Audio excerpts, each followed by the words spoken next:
ассалому алайкум бинандагони азизи телевизиони Баҳористон. Нашри навбатии барномаи Масири тарбияро манзури шумо мегардонем. пешвои миллат президенти ҷумҳурии Тоҷикистон муҳтарам Эмомалӣ Раҳмон дар яке аз суханрониҳояшон таъкид намуданд, ки фарзанд меваи умри одамизод мебошад. То замоне ки ҷон дар бадани инсон аст, набояд ӯ аз тарбияи фарзанд канораҷӯӣ намояд.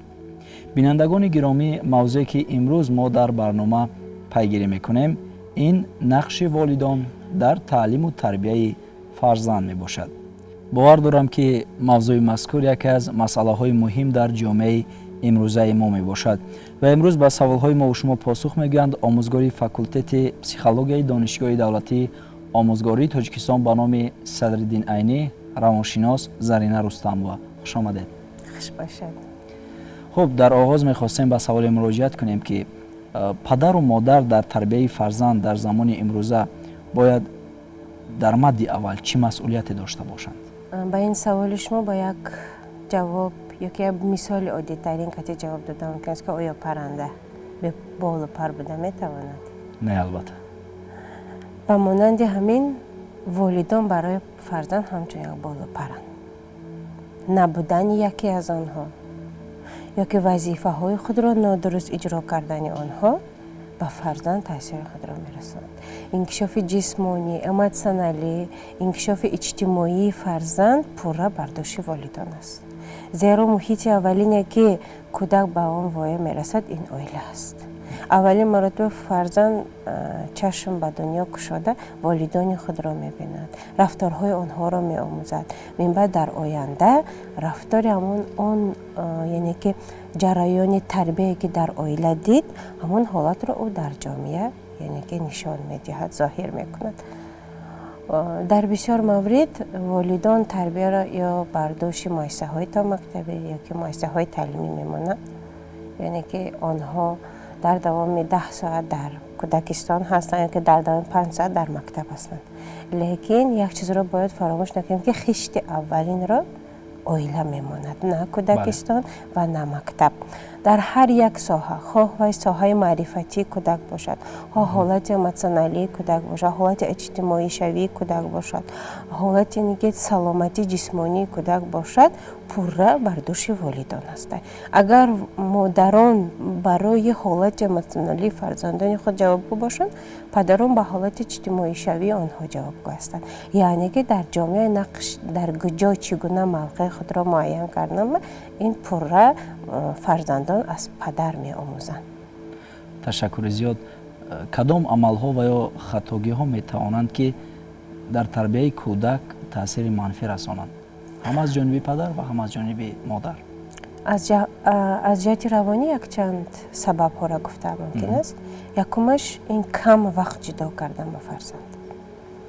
дар замони имрӯза мо дарк мекунем, ки бояд оиларо таъмин кардан лозим, лекин як хатогӣ аст, ки дар ҷомеаи мо падар таъмин кунанда, модар тарбия кунанда, ҳамин ду нақш ба ҷудо шудагӣ ҳастанд ва фақат модар бо фарзанд машғул аст, падар фақат нақши таъмин кунандаро иҷро мекунад.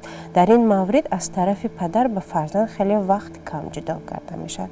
аз тарафи модарам бисёр маврид модароне ҳастанд, ки ҳам фаъолияти корӣ доранд, ҳам бо корҳои хона бардошти онҳо аст. аз ҳамин лиҳозам бисёр маврид якум сабаб ба фарзандони худ вақти кам ҷудо мекунанд. дуюм, фарзандони худро бо дигарон муқоиса кардан. ака опа, фарзанди ҳамсоя, ягон фарзанди хешутабор, ки хеле ба фарзанд таъсири манфӣ мерасонад. сеюм ҳолатда мо дида метавонем, ки ба фарзандони худ ҳама талаботҳои онҳоро оиди харидани тӯҳфаҳои гаронбаҳо яъне ки қонеъ мегардонанд. агар он вақте ки барои фарзанд ҷудо накарданд, бисёр вақт падар модарон бо харидани либос ёки ба харидани чизҳои гаронбаҳо ҳамун он вазифа масъулиятро бар дӯши ҳамун тӯҳфаҳо мегузоранд. ин ҳам хеле хатогӣ ки сахт аст. баъд дигараш оид ба ҳолати эмотсионалии фарзандон напурсидан. در بسیار مورد ما با فرزندان میگیم تو برای چی خفه میشوی؟ تو باید خفه نشوی. من مادر هستم، من پدر هستم، من همین گونه میگویم، تو باید از من نرنجی. این گونه نه. ما باید از فرزند بپرسیم که کدام سخنیم، از کدام سخنی من تو رنجیدی؟ کدام سخنی من تو را رنجاند و برای چی؟ بیایید همین چیز صحبت کنیم، نه اینکه اما حسیات های فرزند را نادیده گرفتن. چون که اگر همین گونه خطاگی ها در عائله باشد، فرزندان خود را ترک شده حس میکنند، خود را در زندگی تنها حس میکنند و در همین حالت در فرزندان ما رفتارهای منفی زیاد شدنش خیلی و خیلی فایزش بلند است. تشکر زیاد. баъзан маврид мушоҳида мешавад ки падар бо модар ва ё фарзандон байни оила ҳамбастагӣ нест. фарзанд ба кори худаш овора, падар ба кори худаш, модар ба кори худаш. ин то кадом андоза метавонад ки таъсири манфии худро расонад? яъне гуногун андешӣ ва ё ҷудо будан аз ҳамдигар. یعنی که ببینید ارزش عائله ارزش اولینه که در کودک پیدا می شود. یعنی که کودک وقتی که والدانش را همیشه می بیند، مناسبت آنها را می بیند، مشاهده می کند، در معنی سر کودک همین گونه جهانبینی یک فکر و اندیشه پیدا می شود که عائله چگونه باید باشد. اگر در آن عائله والدان یکدیگر را دستگیری نمایند، همیشه از در یگان قرار قبول کردن به اندیشه یکدیگر گوش دهند، یعنی که ارزش عائله در فرزند درست تشکل می‌یابد. در بعضی موردها می شود که چگونه که شما قد کردید، پدر من خودم شاه طبعا وزیر، مادر نیز این گونه رفتار میکند، فرزند نیز در آینده میبینید که یگان حسیات منفی دارد، با یگان مشکلی دچار شد هیچ وقت آمده با پدر و مادر خودش مراجعت نمیکند. برای چی؟ چون که و یگان مورد ندیده است که والدین آنها یک جای نشسته یگان مشکلی را حل کرده باشند، اویده یگان مشکلات آنها یگان صحبت کرده باشند یا که مصلحت به هم دیگر داده باشند. همین حالت به فرزند خیلی حسیات منفی را میرساند که آنها بروقتر مستقل میشوند. یکمش. دویمش در آنها نسبت به دیگران امپاتی، حسی امپاتی کمتر میشد. برای چی؟ یعنی که حسی امپاتی چی است؟ یعنی که با شخص دیگر هم حس بوده توانستند در حالت خرسندی، بله، یا که در حالت غمگینی. در بعضی موردها ما در زندگی با شخصان وا میخوریم که در روبروی ما نشستن، روح افتادگی ما را حس کردن، غمگینی ما را حس کردن، لیکن دو جمله برای دستگیری اموشنالی ما گفته نمیتوانند. همین گونه خصوصیت در این گونه شخصان نیست. همین حسیات امپاتی در عائله پیدا می شود. کودک از والدان خود همین حالت را مشاهده نکرده است. یگان بار والدان راه افتاده باشند یکدیگر را دستگیری نکردن، فرزند راه افتاده باشد که فرزند را نپرسیدن که برای چه تو این گونه حالت داری؟ که بیا با من بگو مثلا این حالت میگذرد، موقتی است، ما با تو هستیم، اگر لازم شد ما با تو کمک میرسانیم. این گونه سخنان را فرزند از والدان نشنیده است، او با وای میرسد، او نیز در جامعه همون گونه عمل را اجرا میکند. دوست جانی خودش باشدم حتی دو جمله دستگیری کننده را گفته نمیتواند. یعنی در همه مورد فرزندان چیزی رو از والدان انتظارند. بله بله، فرزندان همیشه، فرزند انسان همیشه با والدان، با مهر و محبت، غمخواری آنها احتیاج دارد. ما در کدام سن و سال قرار داریم؟ 7 ساله هستیم یا 70 ساله هستیم، فرقش نیست. ما همیشه با والدان احتیاج داریم. بله، فرزند همیشه برای والدان فرزند است. بله بله، برای دستگیری والدان، دو جمله خوب، دو گپ بهترین والدان همیشه فرزند احتیاج دارد. میگذاریم به قسمت دیگری برنامه، سوال‌هایی که در طول هفته به ما بینندگان وابسته به این موضوع پیشنهاد کردند. مادری از شهر کلاب به ابراز نامناسب سوال کرده است که نورسی 12 ساله را در تربیت خود داریم که از مهر پدر و مادر بی‌نصیب است. تا چند او به وای رسیده ایستاده است، همانقدر در او عادت‌های بد پیدا شده ایستادند. خیلی گپ نادرا و عصبانی است. گاهی به دزدی در خانه دست میزند، یعنی پول میدزدد. در چنین حالت من که در تربیت او به جای پدر و مادرش مسئولم، باید چی کار کنم؟ خواهش می نمایم از نگاه روانی به من مصلحت دهید. قبلا تشکر. تشکر برای سوال. خیلی سوال مبرم است زیرا بله قسم زیادی والدان ما در مهاجرت قرار دارند. بله، درست. یک قسم پدران هستند. با این مانند هم سوال داریم. بله با یک قسم دیگر حتی هم پدر و هم مادر در مهاجرت قرار دارند. تربیت فرزند بر دوش خویشاوندان نزدیکان گذاشته شده است. خیلی ما میفهمیم که این طلب زمان است. آنها میخواهند که با فرزندان خود حیات خوب را بله بله یعنی که هدیه کنند. لیکن یک چیز را باید فراموش نکنیم که خانه، ماشین، خوراک بهترین جای تربیه را گرفته نمیتونه. جای مهر و محبت مادر را گرفته نمیتونه. جای وقتی که پدر مادر به فرزند میدهند آن را جایش را گرفته نمیتونه. برای همین بله. والدین عزیز به همین چیز خیلی دقت دهید خوب میشود. زیرا برای چی؟ چون که از فرزند چگونه نباشد، در کدام سن و سال نباشد، از والدان خودش دور ماندنش را حس میکند. خواه 1 ساله فرزند باشد، خواه 3 ساله فرزند باشد، خواه 12 ساله فرزند باشد. فرزندان در نزد کی کوشش میکنند بهترین باشد؟ در نزد والدان خود. در نزد والدان خود کوشش میکنند که خصوصیت های بهترین خودش را نشان دهند. در این مورد در این پسرچه برای چی این گونه رفتار میکنند؟ یکوبش که داخلی او خالی است، از مهر و محبت پدر خالی است. برای همین کوشش میکند که امون مهر محبت که به او ندادن با دیگر راه ها آن را پر کنند. پول میدزدد، عصبانیت خود را نشان میدهد، حتی بعضی وقت اشیاهای روزگار میشکند، عصبانیت نشان میدهد. برای چی؟ همش از آن است که مرا تنها ماندن، مرا ترک کردن. برای چی؟ من چی گناه داشتم؟ چون که با فرزندان خیلی فهماندن مشکل است که من برای کار کنی مبلغ رفتم، من برای تامین کنی تو رفتم. بسیار وقت فرزندان میگه که با من یگان چیز لازم نبود، تنها شما لازم بدید من بود. اگر شما میبدید من راضی میشدم که با من یگان چیز خریده ندهید. برای همینم از چیزهایی که از مال دنیا ده، از تربیت فرزند یکم درجه میستد. اگر علاجش باشد یکی از والدان آنها اگر در مهاجرت قرار داشته باشند خیلی خوب میشد که برگردن. چون که من دوره نورسیده از همه دوره زیاد کودک به والدان خود احتیاج دارد. دویمش اگر حالت کودک دزدی کردن یا که دیگر رفتارهای منفیش دور و دراز دوام کرده ایستادگی باشد با متخصص مراجعت کنند. از نزدیک. بله. سیومش یعنی که کوشش کنن با این نورس مثل دوست یعنی که مناسبت کردن. در همه مورد با نورسان از پدر مادران یک چیز خواهش کرده می شود، مثل دوست بر مناسبت کردن. شخصیت نورس را به اینوبت گرفتن. تو حالا کودک هستی، تو چی را میدانی؟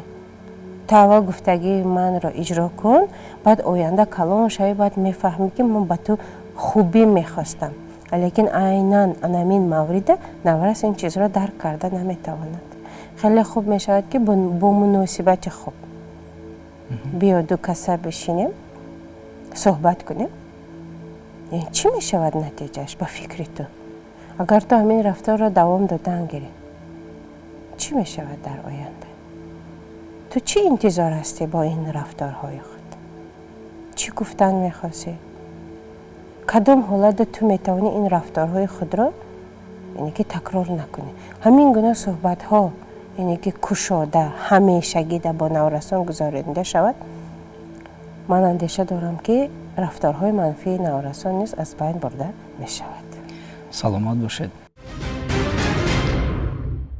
سوال نوبتی کمی از موضوع بیرون است.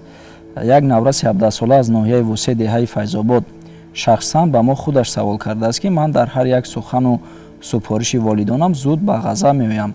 راستی بعضا از این عملم شرم می‌دارم.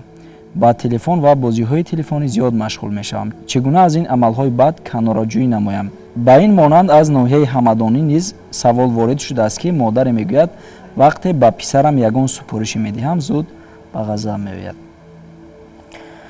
برای چه نورس تیز عصبانی میشه؟ چگونه که در برنامه‌های قبلی ما گفتیم نورسان نه کودک هستند نه کلانسال.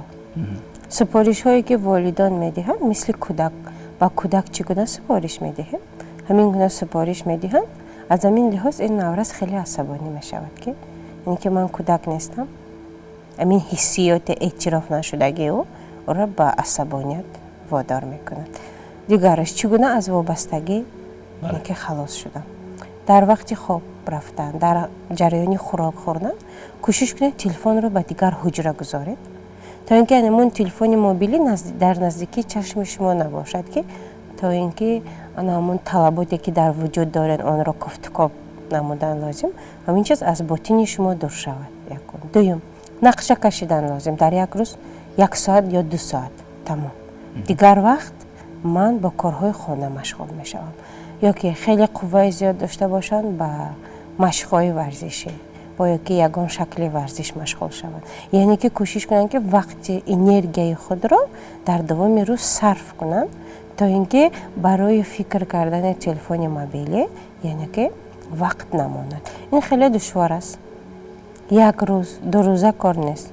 این میتواند ماه را در بر بگیرد، کمی دشواری را پیش بیارد. لیکن اگر اراده قوی داشته باشند نوروز محترم از این یعنی که حالت تیز میبرایند.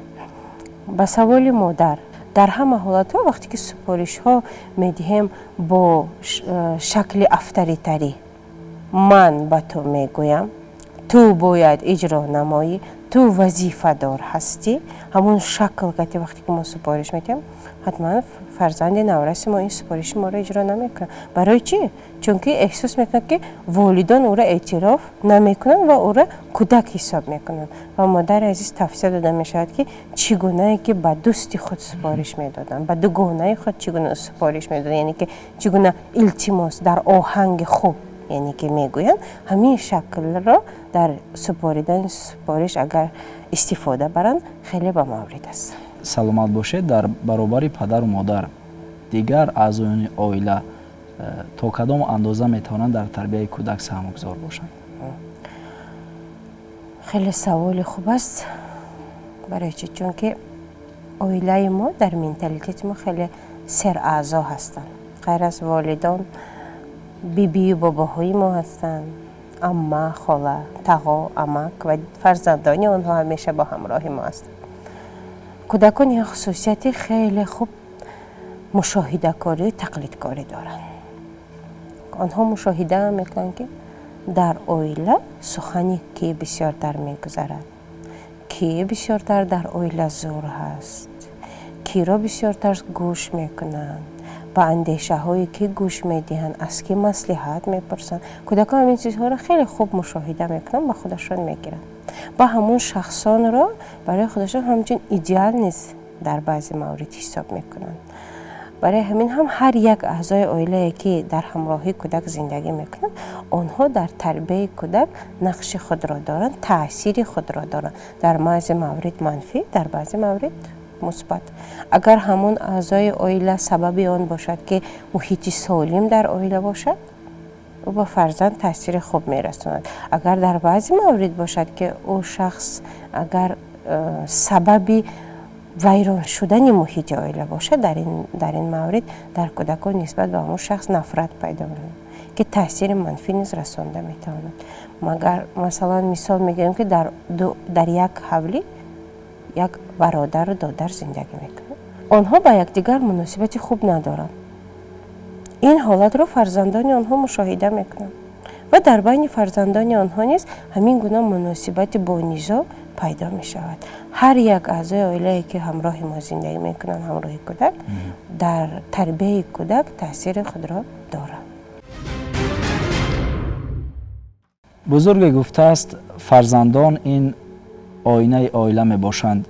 چنانه که آفتاب در قطره آب انعکاس یافته است، پاکیزگی اخلاق مادر و پدر در رفتار و کردار فرزندان انعکاس می‌یابد.